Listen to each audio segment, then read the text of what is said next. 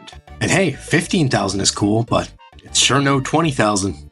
Just under halfway through the smithing gauntlet. And what's better than 20k? Yeah, you guys get it. You guys get it by now. We are looking at 25k. Look at it. Look at it. We haven't done a level checkup in a bit, so now would probably be a good time. Here is 65 smithing. Feeling like a big dog. I can finally make some new best in slot goods once we eventually roll an anvil here. What if I told you we only have 10,000 more bars to go? Would you believe me? I mean, you should, since I'm literally showing it to you. I'm starting to get that feeling in my stomach. You know, when you're on the verge of something great. I think some people call it hope. And I hope we'll be done with this very soon. There's another big level coming in here, and it's got me really interested as to what's coming next. We are now days, maybe a week away from completing the largest grind of my life, and I'm just excited to see what we're going to be doing next. I'll do a full breakdown of rollable chunks once I hit 70. There are some really nice chunks, and there are also some chunks that would just be awful, guys. So stay tuned, we'll see what we get. But right now we're getting 68 smithing, which allows us to craft mithril plate bodies, meaning that's all the mithril items done. Adamant is on the way.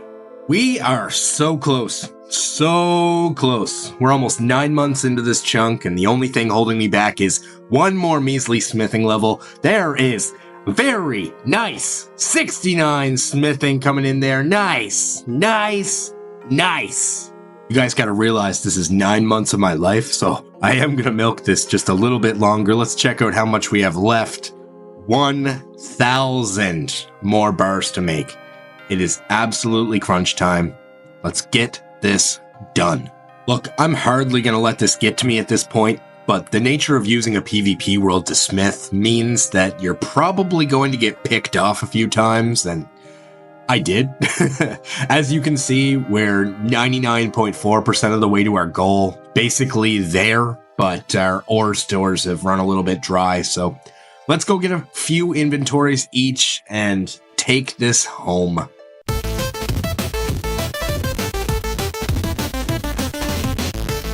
This is it. The climax of a journey that's consumed 9 months, 1,166 hours of relentless effort, every swing of the pickaxe, every bar smelted by hand. It all leads to this singular moment.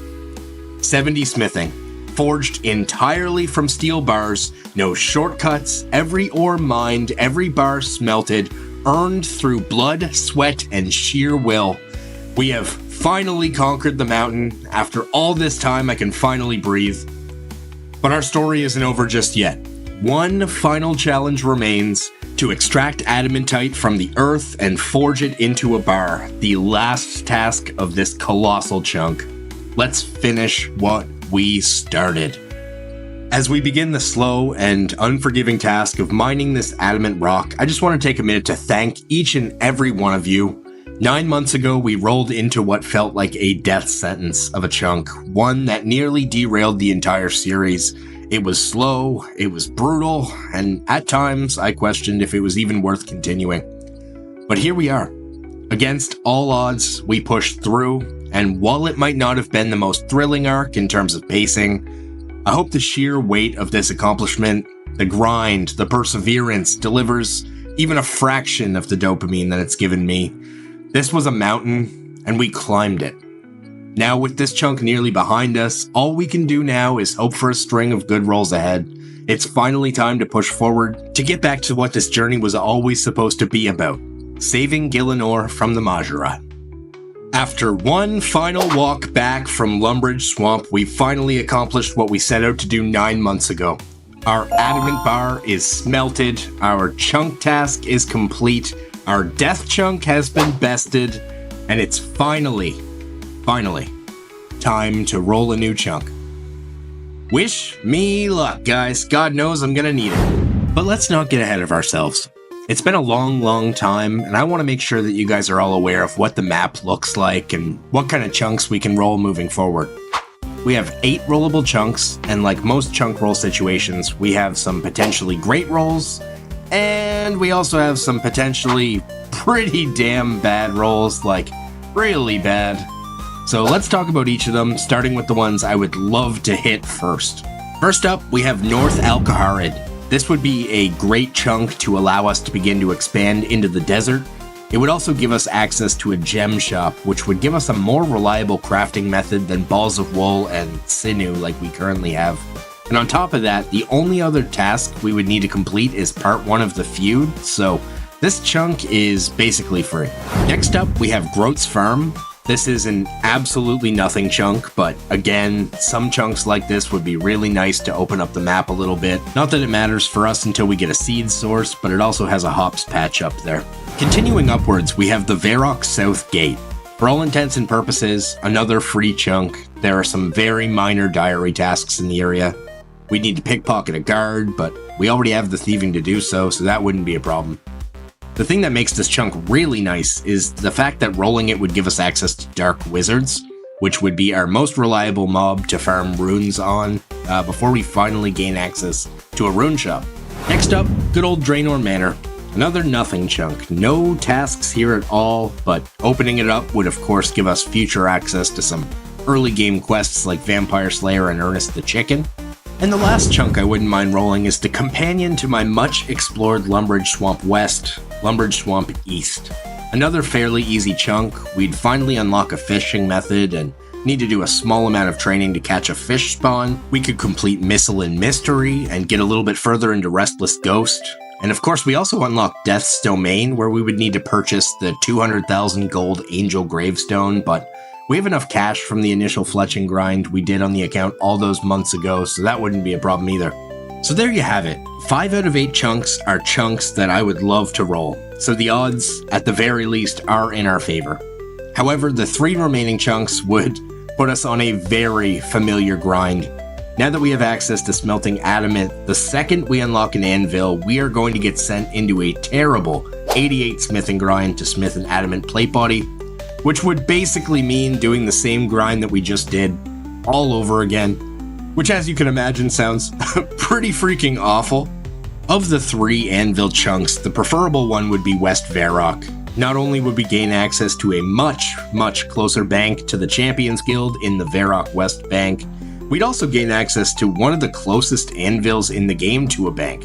So it's still going to be a massive pain in the ass, but this chunk would at least be the path of least resistance through that smithing grind. The last 2 chunks are the worst case scenario.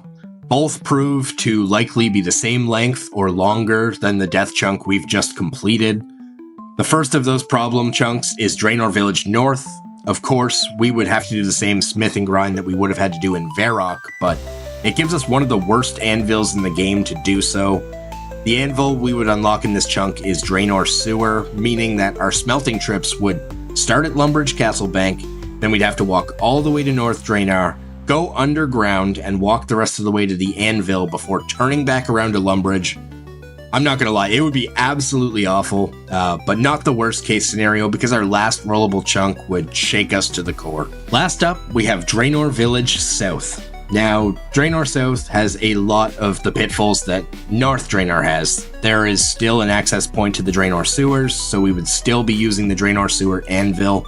But the added beast of this chunk is that we'd also have to add the entire forestry grind on top of the smithing grind. An RNG grind that is notorious for shackling unlucky chunkers. A small bonus to this chunk, however, is the fact that we'd gain access to Gielinor South Bank, meaning much shorter trips to the anvil, which would honestly save a ton of time. But there you have it. We have a 62.5% chance to avoid another huge smithing grind, so I need all of you out there to throw up a quick prayer, like the video, and subscribe to see more of what's to come. Alright, let's head over to the chunk picker and see what comes next. Oh, please, something good. Alright, I'm gonna click it. I clicked it. Please. Gielinor North. That's gonna be the underground smithing grind. The one that I just told you I didn't want to do. Oh my god. Even though the chances were in our favor, it didn't work out. And honestly, I was quite sad for a few days after this one. Not only are we going right back to the mining and smithing grind, but we're going back to it with one of the worst anvils in the game. One Chunk Man is an amazing game mode. It forces you to appreciate and enjoy, or at least outlast, every aspect of the game. This changes everything has become a bit of a meme, but every action you take, every item you acquire, every chunk you roll truly does change everything in this. And it's with a heavy heart that I announce that this is the end of Chunk Quest. I can't go through what I just went through again. 9 months of some of the most insane grinding of my life. To get through that, only to be told you gotta go back and do the same thing over and over again. That's too much for me. But I do want to thank everybody out there for watching. Thank you for the support and love. It's been really fun. Farewell. You guys didn't actually think we were just gonna piece the fuck out, did you? Let's go check out the new chunk.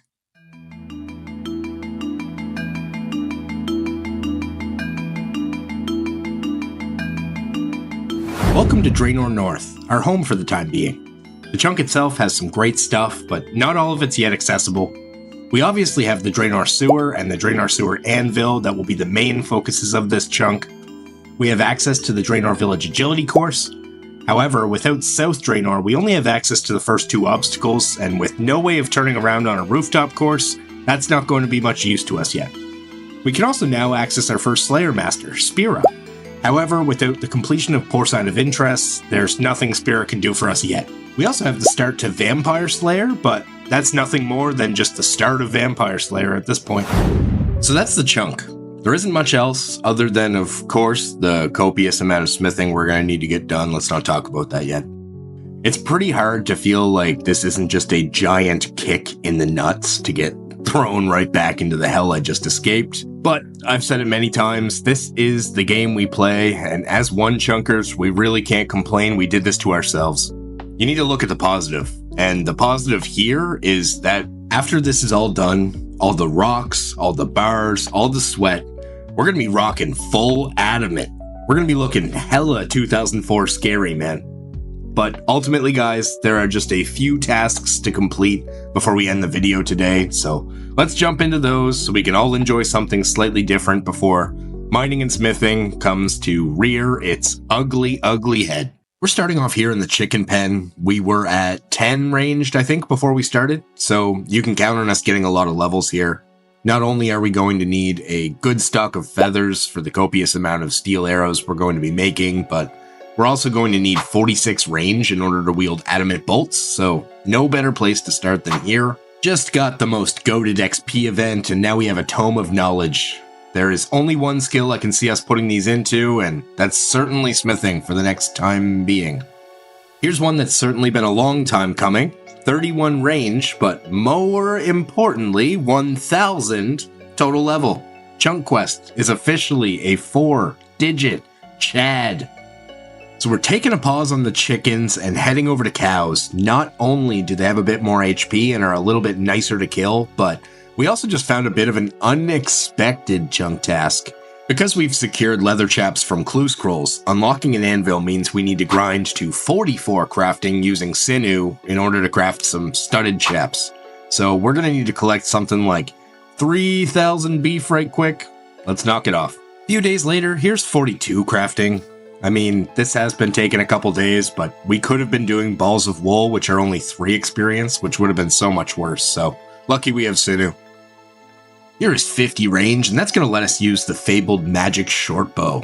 Whenever we do get a magic tree in our chunk, or maybe a really fortunate clue, that's going to be a sick ranged upgrade. 43 crafting coming in, which means we can cut diamonds. Now this is a bit of an awkward one, because I was technically supposed to cut a diamond in our last chunk, but after I entered it on the picker as a cut diamond by mistake, I didn't get the task. But also come to think of it, we should have a ton of gems from the mining grind that we can use to push us over the edge of 44 crafting. Let's see how far those get us. Yeah, this is going to feel good after all that sinew, guaranteed.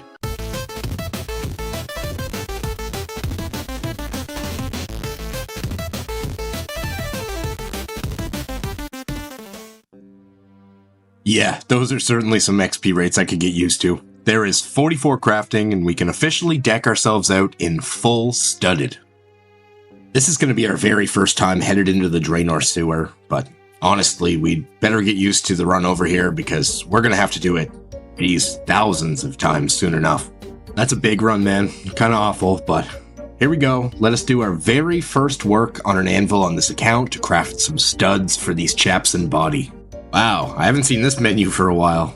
Look at all the different stuff that we have access to now. That's crazy. I guess we start out with some studs, though. We're going to need 2 for these, and then I guess we create maybe some arrow tips or something. Something else fun. We have so much access to stuff now. That's really cool. But yeah, we'll use the studs on the hard leather body here, and you can only use it on a normal body. Okay, well then at the very least, we're going to make our studded chaps. So that is a chunk task complete. Look at these studded chaps. Very cool. Looking good. Not that it's a chunk task, but it is pretty sick looking matching set. Full studded. Here it is. Looking good. Does anyone want a nice strong hug? Diary task to cast a Lumbridge teleport. Easy peasy. Welcome home. Folks, there is not much left to do before we're forced to get started on the mining and smithing grind, but before we break off today, we do have a couple of small chunk tasks to complete. I know I didn't go too in-depth on the tasks in this chunk yet, and honestly, that's probably just going to be for next episode. I'm just trying to tack a little bit of extra fun on top of this, just to show some variance that we didn't just mine the entire chunk. Here's another simple task completed just for starting Vampire Slayer. Nice and easy. And in the theme of sticking with the easy stuff, here's another diary task checked off to kill a zombie in my new home down here, the Gielinor sewers. And with that, folks, we are finished up all of the easy tasks in our new chunk, which means 2 things. 1, I'd better buck the fuck up and get ready to do this. And 2, it's time to check out our progress this episode. Here are our stats at the end of the Champions Guild Death chunk. I'll add the extra tasks we worked on into the next episode, but for now, we have spent 1,166 long hours in the Champions Guild chunk. We now have a whopping 91 mining and 70 smithing. With everything that we're about to dive into, you can expect those numbers to continue to climb. But folks, that is going to do it for today's episode. Thank you so much for coming along on the journey. I know this chunk took forever, and I know this isn't going to be getting any faster headed into the next chunk. I do dream of the days when we can get into more realistic flow for the series, but realistically, once I get past this chunk, there isn't going to be a lot that's going to significantly slow us down. If you want to come along on my journey to save Gielinor from the blight of the Mahjarrat, there's no better way to do it than clicking like and subscribe to give us a little bit of a boost. But until we meet again, folks, stay grinding, stay thirsty. We'll talk soon. At long last, the village of Gielinor. We can finally take a load off and rest. Stand down, puny mortal. The shard will be ours. Well, what do we have here? I've been waiting for you, Junk Quest. It's not a coincidence that you showed up here today. I'm sure you're fully aware at this point that our own world is in grave danger. Look, old man, what is happening? I'm just a humble adventurer from Lumbridge. I don't think this is meant to be my fight to fight. And that's where you'd be wrong, Chum Quest. To understand the danger at hand, we must begin a long time ago. The dawn of the Third Age, the beginning of the end. As the God Wars raged on, an unequivocal struggle for supremacy continued to ravage the once peaceful and pristine lands of Gielinor. Mahjarrat, a once mortal Mahjarrat, now a being of pure chaos, had all but brought the once thriving Zarushan Empire to its knees, controlling the Stone of Jas and the Staff of Armadil. Mahjarrat was able to siphon Zaros' power and ascend to godhood. The war for the artifacts would rage on for a millennia before Mahjarrat's last stand in the Zaroshan region of Fallen 3. It was a last-ditch effort, but Mahjarrat pounded on the stone, unleashing an explosion the likes of which we would never see again.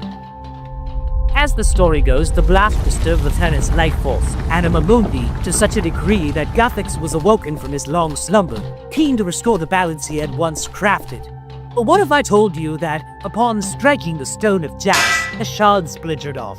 A shard that would be unknown to gods and mortals alike for thousands of years. A shard discovered by my ancestors, passed down over an impossible number of generations, that now lies here with me. Alright, so they're after the shard that you have? How do you expect that to be my problem? I am an old man, Chunquest. I fear this may be my last great adventure. You, on the other hand, are dreaming with the ignorance of youth.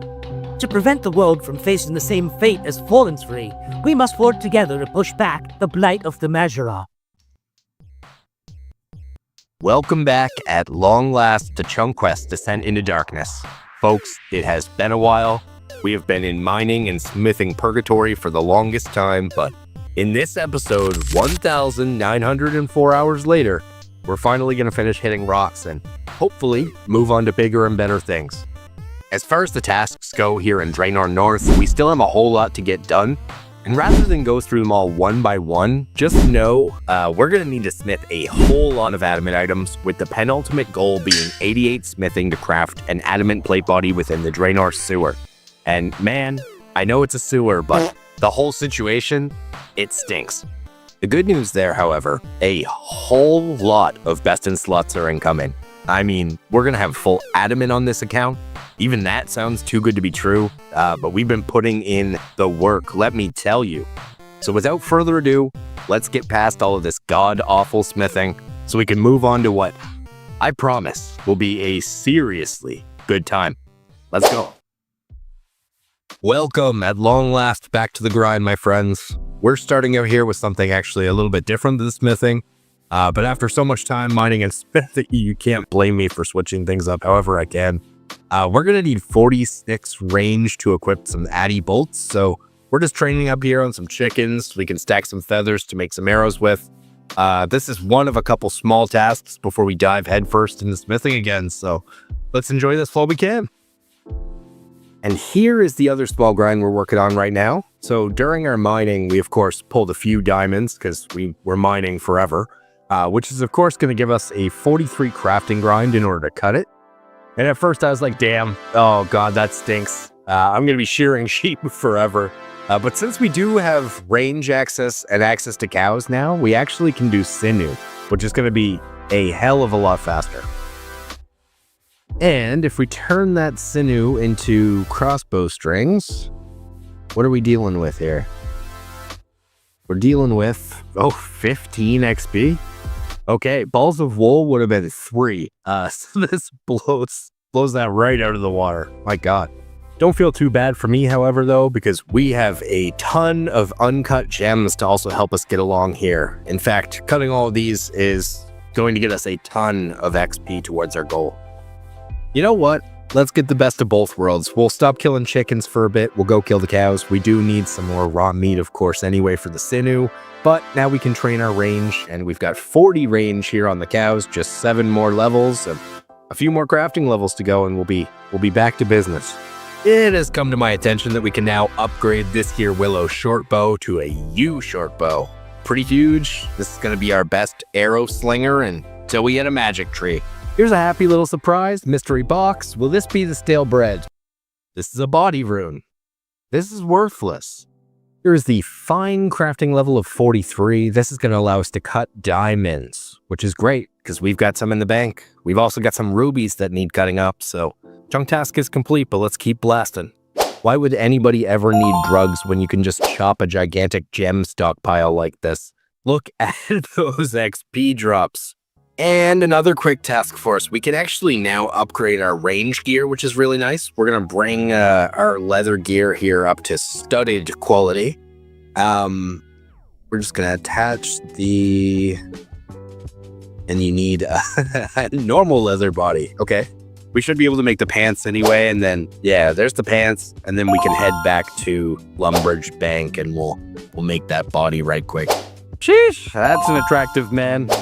The other thing we're going to have to do is just a quick Lumbridge teleport. That is going to be a diary task checked off for us. So now it's time to smith.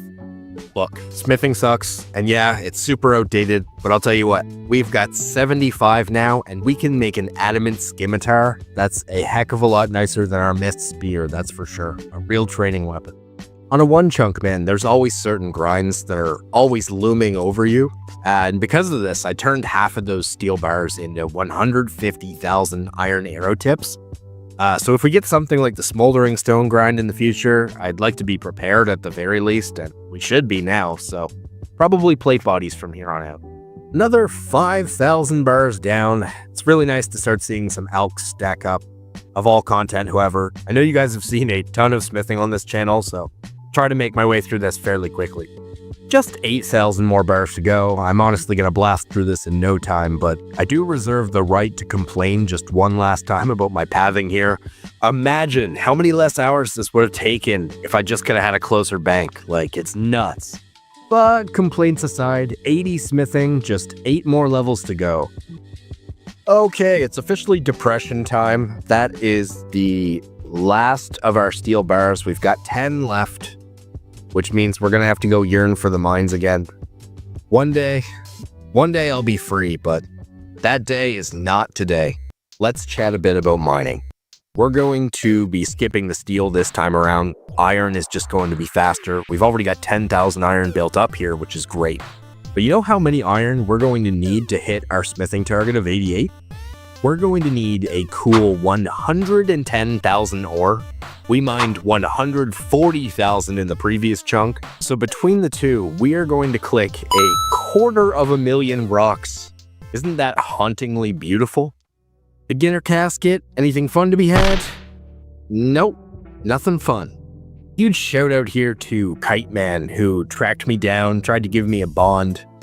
Honestly, I was so taken aback. I really wasn't sure if I should take it or not. But in the future, any of these gifts I receive, what I'll do is I'll pool them up. Maybe we can run some community events or something together. That would be a lot of fun. Clearly, Kite Man is a distinguished gentleman, and if you love the vids too, be sure to like and subscribe. That's going to make sure that I keep them coming from my side. Look, we haven't been celebrating every milestone, but every now and then, man, you've just got to. That is going to be 92 mining. We are now halfway to 99. Having done all of this on iron and coal rocks is wild. Just a bunch of mining as Jagex originally intended. My intent was to craft all the Addy gear at once, but I'll be honest, mining has not afforded me much of an AFK method, so I'm gonna go ahead, craft this Addy axe, chunk task complete.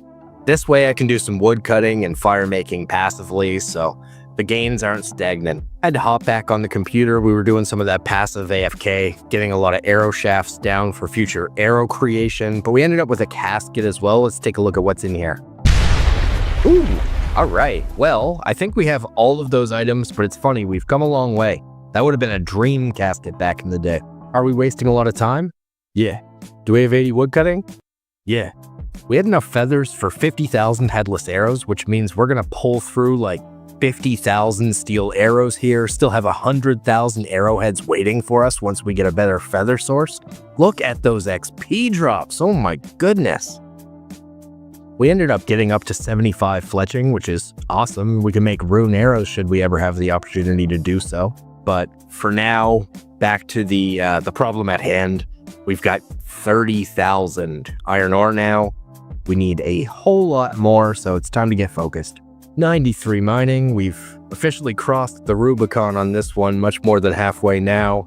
We'll probably end up around high 90s by the time this is over, but until then, we're smacking rocks. I can't deal with all these boring clips, so we're jumping ahead quite a bit forward in time.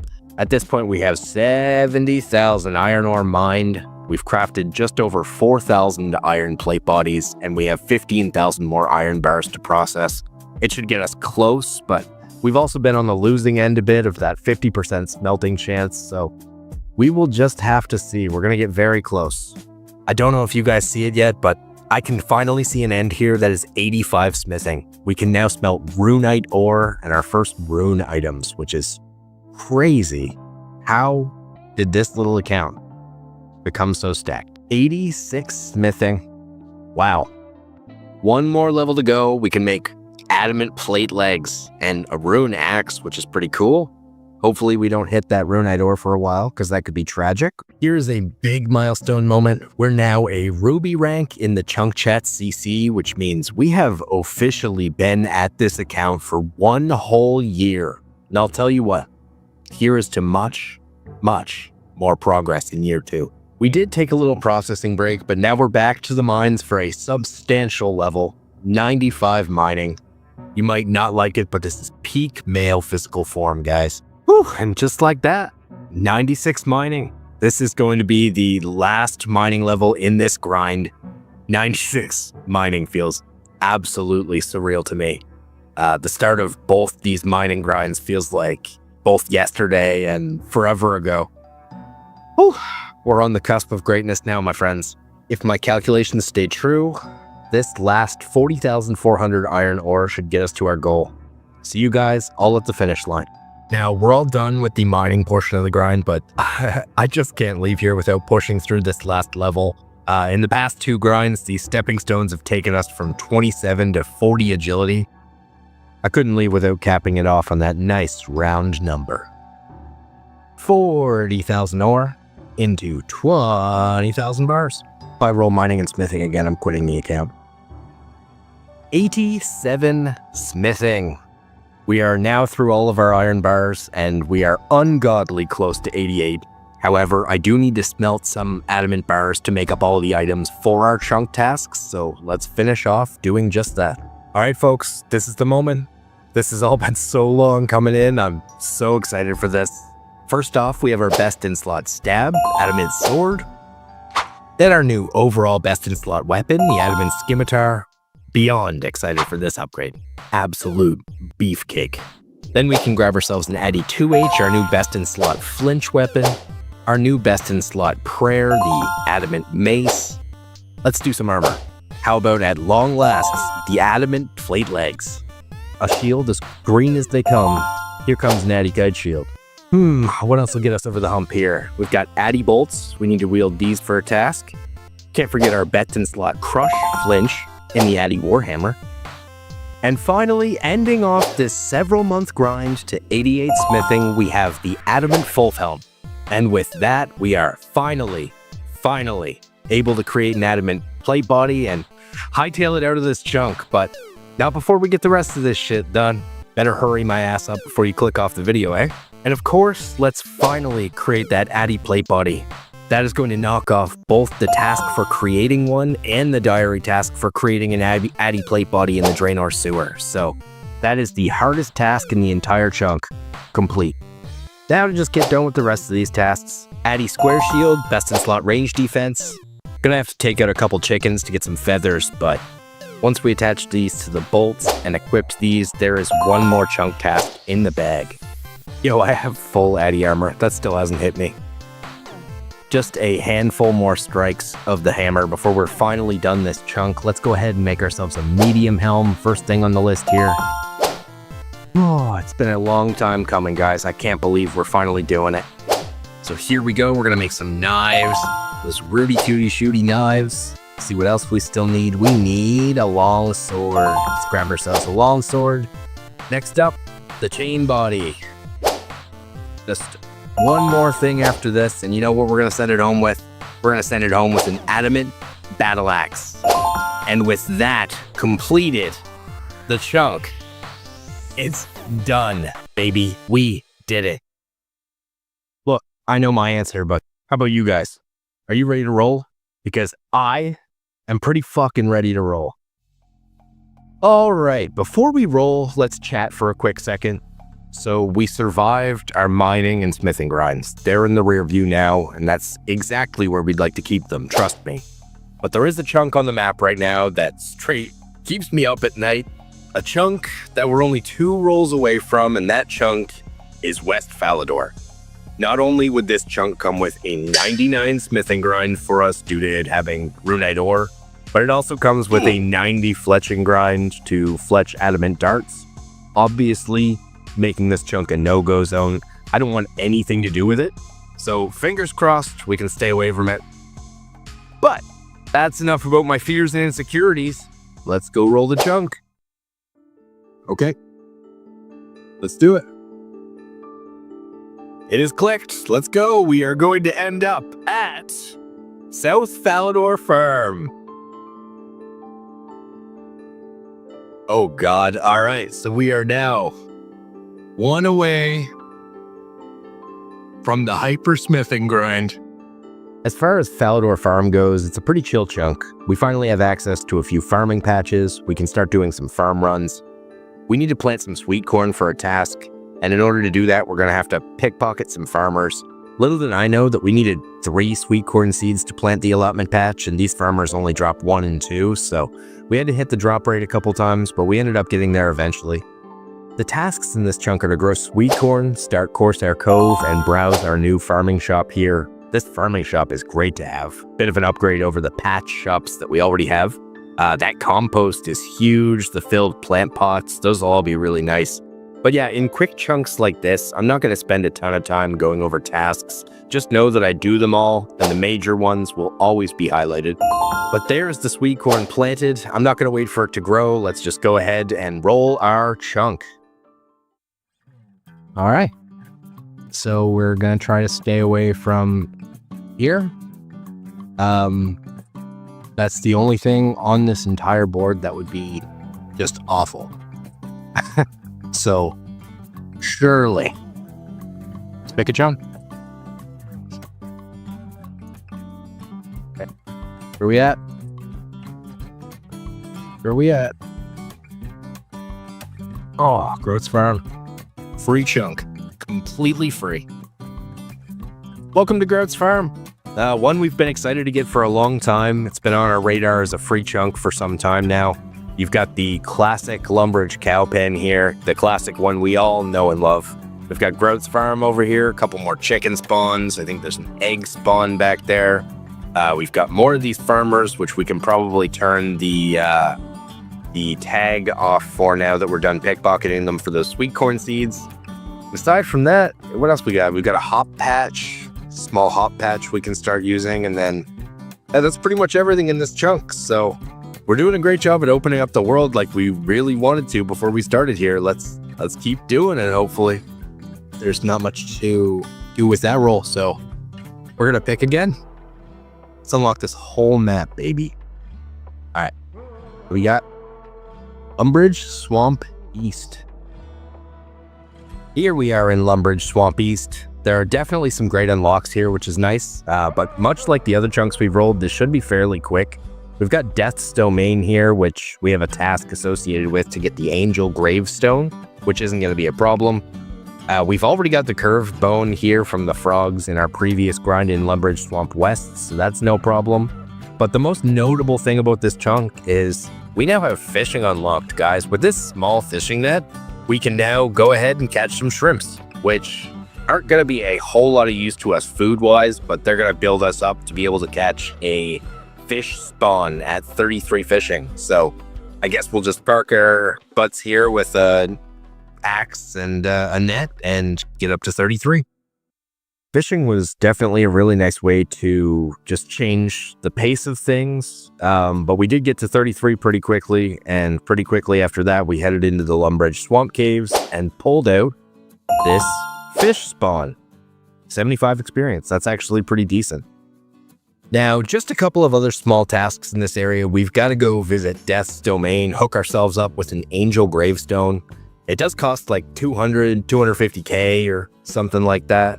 But it's a good thing we sold those unstrung bows back in the day to the general store, because we've got a little bit of a nest egg and that chunk task is complete now. Also, this is how I figured out how Ozzy died, so that fucking sucks. Next up, it's time to make the mithril grapple that's going to carry us over the River of Lum into Mahjarrat. To be honest, I don't know if I have ever used a grapple in this game outside of quests, but that's the best thing about One Chunk. It makes you try. Makes you try everything the game has to offer, that's for sure. Okay, so if I read the wiki correctly, we have to stick a mithril bolt into the grapple, then throw that bad boy on a rope. And then we should now be George of the Jungle coded. On our way down to the grapple, we're also going to just take a quick second to talk to this ghost to progress the Restless Ghost quest for another chunk task complete. Now, normally in the series, as you guys know, we're just grappling with our demons, but today, we're grappling our way over into Mahjarrat, albeit a very small sliver of it, but we're up in this nonetheless. And that is all of our chunk tasks complete. Lumbridge Swamp is completely done. Let's go ahead and roll again. Okay, just kidding. I forgot to include Missile and Mystery, but like, for real. Let's roll. Now, to be perfectly honest, it was starting to get late, so I stopped doing the live reactions to these rolls, but let's see where Chunk Quest is headed next. This map is getting so big now, it's actually crazy. Falador South Wall. So again, we're just tiptoeing around Falador. Kind of scary on that front, but again, pretty much a free chunk. You guys ready to ball at the Falador Wall or what? The first thing that pops out here is we've got the air altar. We can't do anything with it right now, but surely this won't haunt our dreams in the future, right? Looks like there is a tiny sliver we can walk into Falador with and actually complete the only chunk task in this chunk, which is just to pickpocket a Falador guard. 30 coins, that's not bad for some quick money. Then I just wanted to see what's in the bottom here. So we've got a well, access to a spinning wheel, which we already have in Lumbridge, so not a big deal. Anything interesting in the armor shop? No, there is not. We can make every single thing that's available in here. So yeah, another basically free chunk. You want to roll again? But before we roll, let's talk about the fact that we are now adjacent to one of the scariest rolls on the entire map. One that I never really had on my radar until right now. Unlocking Lumbridge Swamp East puts us right beside an agility shortcut. Not the one that swings us to that sliver of Mahjarrat, but one that would swing us down the hole straight into hell. We're now adjacent to the Calphite Queen, one of the game's most fearsome and yet completely antiquated bosses. We've seen One Chunkers do the grind before, but it's a grind that will require a whole lot of flinching and a whole lot of time. KQ boasts a lucrative drop table with uniques such as the fabled Dragon Chain Body and the elusive KQ head at 1 in 128. A Dragon 2H coming in slightly rarer at 1 in 256. A Dragon Pickaxe at 1 in 400, which would be a crazy thing to have, no doubt. But on top of those, you have things like the Jar of Sand at a whopping 1 in 2,000 rate, and then the pet, the Calphite Princess, at a frightening rate of 1 in 3,000. On top of this, KQ also deals poison damage, which I'm not even sure that I can really mitigate or overcome at this point, but I guess we'll cross that bridge when we get there. But with that being said, let's just hope we avoid it. Let's go ahead and roll. Do we continue with this incredible streak? I mean, we've already doubled our map, so let's see. Here we go. We are in Mahjarrat Gate. Okay, another step into the desert. And not the one we were really scared of, however, so that's huge. Okay, we'll be rolling again with this one. Just a quick moment to quest start the feud, but let's go take a look. Welcome to Mahjarrat. I've wanted to come into here for a while now, so kind of surreal to unlock this chunk. We've got the fire altar here, our second altar that we're going to have, unlocked for when we do get rune crafting, which is a little scary, but oh well, we'll cross that bridge again when we get there. We've got Amir's Arena here, good old sand casino, which isn't going to be much use to us, but proves for a lot of nostalgia. Now, here is the reason that I really wanted to unlock this chunk. We now have access to the gem trader here who sells sapphires, even if you got to world hop a couple times to find them in stock. So if we do get into a pinch and a crafting grind, this is going to be a really nice thing to have. And then the last thing we need to do before, again, we roll, believe it or not, kind of insane that we've rolled this many times, but we got to start the feud quest here, which we've done. Look at that. Anyone can buy it, just comes from the shop, but it kind of feels like a hate crime. But regardless, trip secured. Let's go roll again. All right, we can't keep getting away with this. Where is Chunk Quest off to next? Let's see. Go ahead and pick. We're going to be going to, the Crafting Guild. Wow. Now, we don't have a brown apron, and we don't require capes, so honestly, I think we've got another nothing chunk. Wow. Here we are in the Crafting Guild. Of course, we've got the building itself, the Crafting Guild. I do not have a brown apron, so I can't yet access it. There's a balloon transportation network point, but again, no access.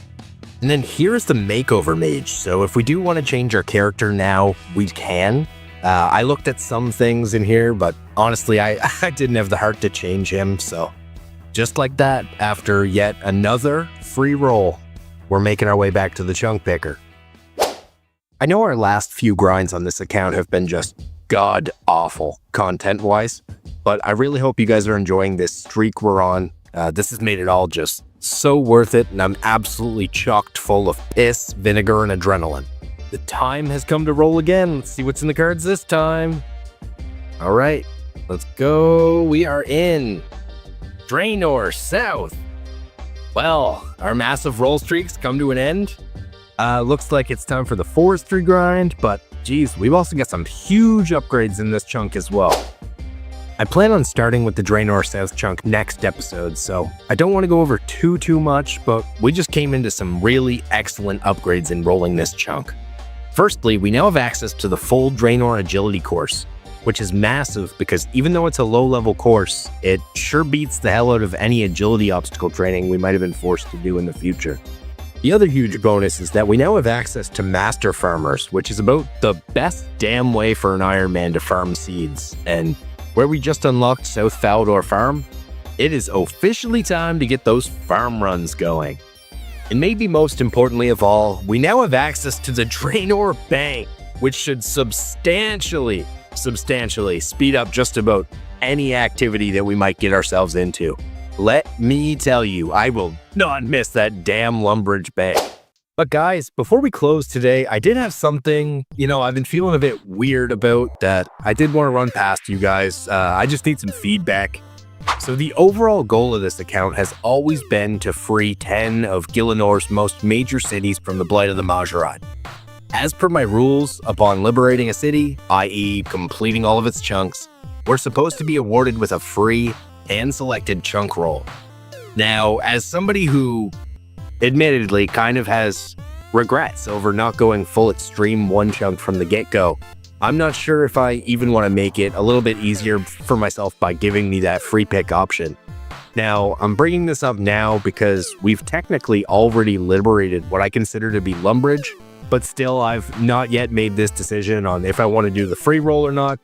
So let me know what you think in the comments below. I understand that this is my journey and ultimately it's going to come down to what I want to do, but you've all come alongside me on this journey too, and as such, I really want to know what you think, so thank you for your time. But folks, after long last, this is going to be the finale of the episode. I hope you had just as much of an unbelievable time watching all of these rolls as I did rolling them. But that's probably not possible because this shit has me on top of the world. But make sure to tune in next time. If I know anything about forestry, we have a lot of logs to chop on the horizon, so I'll get to that, and I'll see you all very soon. What an unbelievable ride over the past few months. The progress we've made scale-wise has been incredible. To be looking at some of the stats I'm seeing now, I couldn't have imagined this, how things were going to end up, a year ago. I can't wait to see where we end up next, guys.